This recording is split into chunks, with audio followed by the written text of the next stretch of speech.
Hello guys, അപ്പോൾ ഇന്ന് നമ്മൾ നോമ്പ് തുറന്നപ്പോൾ എന്താണ് കഴിച്ചതെന്ന് നോക്കാം. അപ്പോൾ നമ്മളിവിടെ കട്ട്ലേറ്റും പക്കോടയും ഇങ്ങനെ ജ്യൂസൊക്കെ ഉണ്ടാക്കി വെച്ചിട്ടുണ്ടായി.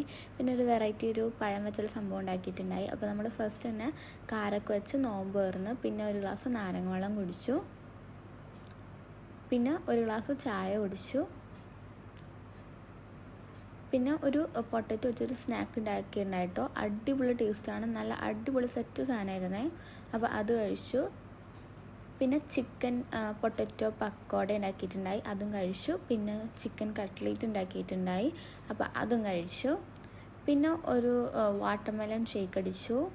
പിന്നെ ഒരു പീസ് പൈനാപ്പിൾ കഴിച്ചു. പിന്നെ ഒരു സാധനമാണ് നമ്മുടെ ഏത്തപ്പഴം ശർക്കരയിലിട്ട് വേവിച്ചിട്ട് അത് പപ്പടം വെച്ച് നല്ല ഇങ്ങനെ കഴിക്കാൻ, നമ്മൾ പായസമൊക്കെ കഴിക്കുന്ന ഒരു ഫീലാണ്ട് വരാൻ നല്ല ടേസ്റ്റ് ഉണ്ടായിട്ടോ. പിന്നെ 2 പത്തിരിയും കുറച്ച് നേരം കഴിഞ്ഞപ്പോൾ 2 പത്തിരിയും തേങ്ങാപ്പാലും കുറച്ച് ബീഫ് കറിയുടെ ചാറും അത് കഴിച്ചു. ബായ്.